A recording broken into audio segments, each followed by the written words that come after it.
दो बड़े बड़े बैग्स निकाले पॉलीथीन के, तो देख करके दंग रह गए, क्योंकि उसमें मानव कंकाल और खोपड़ियाँ निकल रही थी, जिसे देख करके लोग दंग रह गए। पुलिस ने उस वक्त 19 खोपड़ियाँ बरामद की, इंसानी 19 खोपड़ियाँ बरामद की थी। देश का एक ऐसा कांड जिसने पूरे देश व दुनिया को हिला करके रख दिया था। एक ऐसा सीरियल किलिंग का मामला जिसके बारे में सुनकर जानकर लोग हैरान रह गए थे। जी हाँ, हम बात कर रहे हैं निठारी हत्याकांड की। नमस्कार, मैं हूं देवव्रत पांडे और आप देख रहे हैं न्यूज ऑन द वे। बात है नोएडा के सेक्टर 31 इलाके की।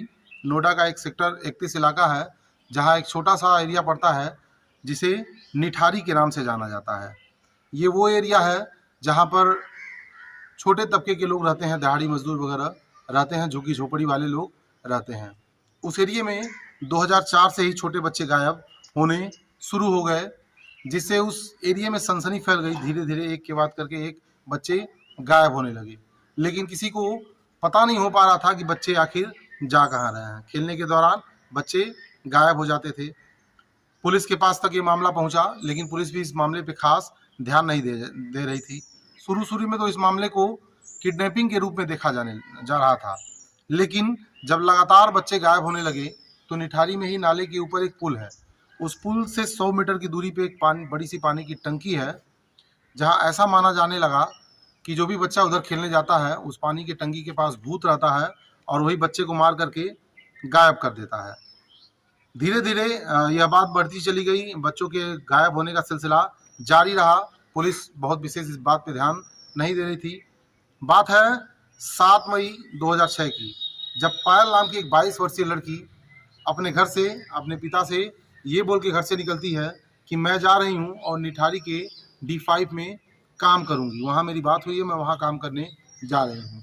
पायल सुबह अपने घर से निकलती है और D5 पहुँच जाती है। काफ़ी शाम हो जाने के बाद जब पायल घर नहीं पहुँचती है तो पायल के पिता नंदलाल और उसकी माँ काफ़ी परेशान होते हैं और उसी क्षण पुलिस थाने पहुंचते हैं और वहां अपनी आपबीती बताते हैं कि उनकी लड़की सुबह 6 बजे निकली थी और सुबह के टाइम में D5 पे काम करने के लिए निकली थी, लेकिन अभी तक घर नहीं पहुंची है। बहरहाल पुलिस टाल मटोल करके मामले को उस रात खत्म कर देती है और कहती है कि अगले दिन से हम उसकी तलाश करेंगे, फिर आप भी अपने उसके जो भी परिचित थे, दोस्त थे, उनसे इसकी जानकारी लीजिए। इधर अगली सुबह पायल के पिता नंदलाल उस ऑटो वाले को खोजते हैं जिसने उसे D5 पे छोड़ा हुआ था। जैसे ही ऑटो वाला D5 का नाम सुनता है वो भड़क जाता है, कहता है कि मैं D5 पे उस लड़की को छोड़ने जरूर गया था और लड़की ने कहा था कि मैं अंदर जाती हूँ और आपको आपका किराया अंदर से ला करके देती हूँ। काफ़ी समय बीत जाने के बाद जब पायल अंदर से नहीं निकली तो ऑटो वाला जाता है और उस D5 बंगले का बेल बजाता है। अंदर से जो उस मकान में रह रहा था, उस मकान का केयरटेकर था, नौकर था, जिसका नाम था सुरेंद्र कोहली, वो बाहर निकलता है। जब ऑटो वाला उससे पूछता है कि एक लड़की आपके अंदर गई है, मेरा किराया अभी मुझे नहीं दिए, वो लड़की कहाँ है, या मेरा किराया दे दीजिए मैं चला जाऊँ। इस पर सुरेंद्र कहता है कि नहीं, वो लड़की तो कब की जा चुकी है और तुम भी यहाँ से चले जाओ।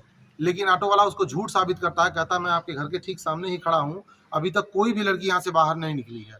इस पर सुरेंद्र झल्ला जाता है और उसके ऊपर ईंट मारता है, ईंट फेंकता है, जिससे ऑटो वाला वहाँ से चला आता है। अब इधर सुरेंद्र की हरकतें सुन करके नंदलाल जी को और थोड़ा सा गुस्सा आता है और उनका डाउट बढ़ जाता है, जो उनका शक था वो बढ़ जाता है कि हो ना हो D5 से ही उनकी लड़की गायब हुई है और उसकी लड़की के साथ कुछ ना कुछ गलत हुआ है। वो एक बार फिर पुलिस से संपर्क करते हैं और पुलिस टाल मटोल कर देती है। थक हार कर सुरेंद्र एक वकील को हायर करते हैं और सेशन कोर्ट में इस मामले को दर्ज कराते हैं।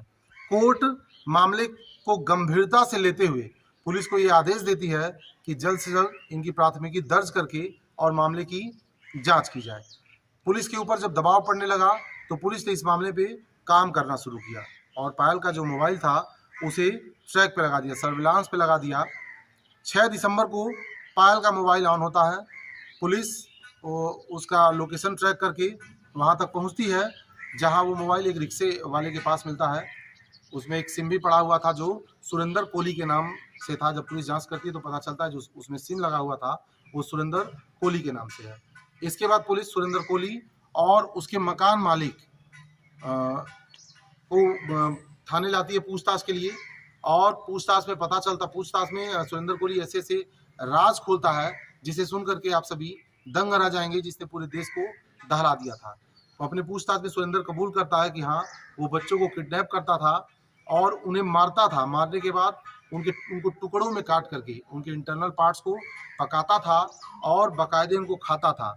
और जो मांस बचते थे या जो हड्डियां वगैरह बचती थी, उन्हें पॉलिथीन में बांध करके बगल के नाले में ले जा करके फेंक देता था। जब पुलिस उस नाले पे पहुंची और वहां से वो बड़े बड़े बैग्स निकाले पॉलिथीन के, तो देख करके दंग रह गए, क्योंकि उसमें मानव कंकाल और खोपड़ियां निकल रही थी, जिसे देख करके लोग दंग रह गए। पुलिस ने उस वक्त 19 खोपड़ियां बरामद की, इंसानी 19 खोपड़ियां बरामद की थी।